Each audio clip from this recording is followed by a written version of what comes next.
Joe Hopkins here, and like the title says, I'd never sell this guitar. But why? I mean, why would I never sell it? I got some advice for all of you out there. I have sold 2 guitars and 1 amp in my life. And I gotta tell you, just letting you know, I regret it. And that's something that you hear from a lot of people who've sold an instrument or two, that they end up regretting it. And I mean, that's a pretty common thing, especially the guitars I sold. I sold a late 60s Mosrite Celebrity. It was, sunburst with the whammy bar. It even had a name, right? On the case.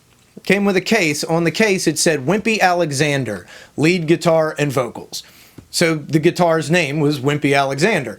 I'm guessing that was the nickname of whoever owned it at one time, but hey, wish I'd never sold it. Anybody who knows anything about Mosrites, those celebrities, especially the one, and it wasn't the Bigsby tremolo, it was the Mosrite tremolo. And, anybody who knows those guitars knows that I shouldn't have sold it. The other guitar I sold was early to mid 80s Ibanez Proline V in hot pink. And I never should have sold that guitar. It was awesome. Had a Floyd Rose on it. It was, one badass guitar. Sounded great, played great. I sold an amp, which I had bought brand new in like 95 or 96. It was a Crate Blue Voodoo 6212, which is 60 watt, 2 12-inch speakers, combo. Great amp. Never should have sold any of that stuff. But why would I never sell this guitar? Well, this is the guitar. At the time, I had a Franciscan Classical and this that I had left after I sold my other guitars. And, this is a Harmony H80T. It's a Stratocaster style guitar. It's like from the mid 80s. Bought it in 95 for like $100. And why would I never sell it? Well, this guitar actually means a lot to me, and that happens with us musicians. We have, especially if you record music, you have the guitar that you recorded certain things with, and it kind of feels special. Well, I would never sell this, not only because I regret selling my better guitars. This isn't worth a lot, even now. You could buy one in much better shape than this for under $100, pretty much anywhere. They were really common. But it's not the value, which is why I'd hold on to it. When my wife and I first started recording music, I had a Franciscan Classical guitar. She had a Yamaha C40 that my brother gave her so we could play classical duets. And I had this electric guitar. And that's all the instruments we got. The first, I think, 1 or 2 tracks on our first album, I actually used my brother's PV bass until I bought a Squier J bass to record the rest of it with. So we recorded several albums with those with those 2 classical guitars, a Squier bass, and this electric guitar. This was my electric guitar. This is the only one I had for a long time because I didn't have money to buy another one. And so, after all the recording work with it and everything we did with it, now that I have better guitars, I gotta say, this one doesn't play particularly well. I haven't played it in forever. The strings are actually a bit rusty. I did a review on it, but even so, it doesn't sound super great. I have much better guitars now and stuff I'd rather record with and rather play with, but this is the guitar that I recorded all the songs my wife wrote with. We did anything that had electric guitar on it was done with this electric guitar. To the point where it just has special meaning to me, it's not like our stuff did super great. It got on the radio. We got some airplay. We actually got a decent bit of airplay in Texas, of all places, We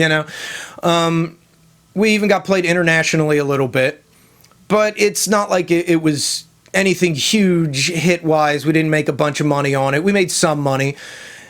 Just getting on the radio is a big deal.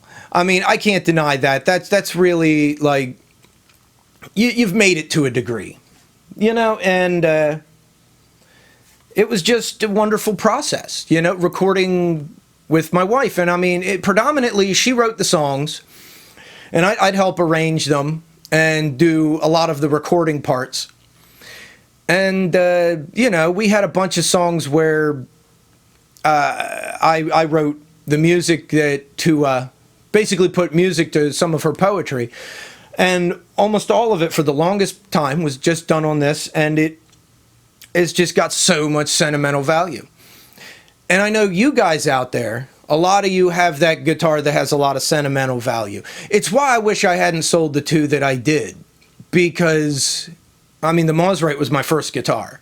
And I don't know, desperate times. I didn't get that much for it anyway. It's worth way more than what I got for it. So what can you do?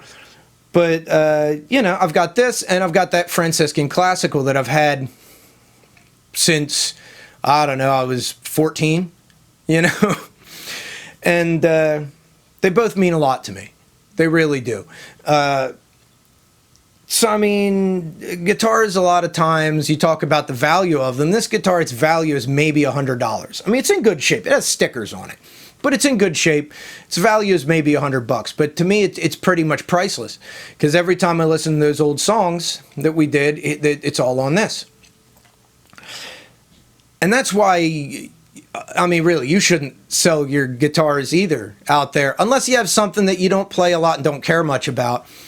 If anything has any value to you personally, hold on to it. You'll regret selling it. I mean, I regret selling mine, and which is why I wouldn't do it again. And of course, I have a lot of guitars now. I have a couple that I'm not that attached to, that I wouldn't really miss.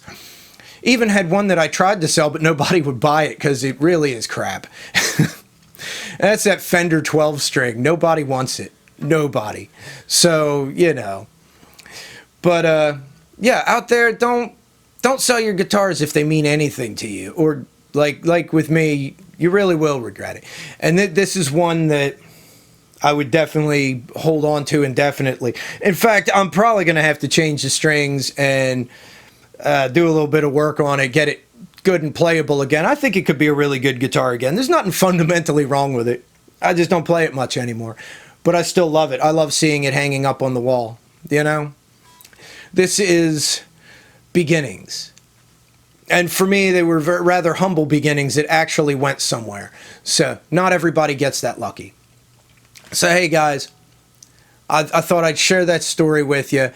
If you're not subscribed, hit subscribe. I'm going to do more guitar stuff in the near future. And hey, I love you guys. Man, y'all have a nice day. Peace out, baby. Bye-bye.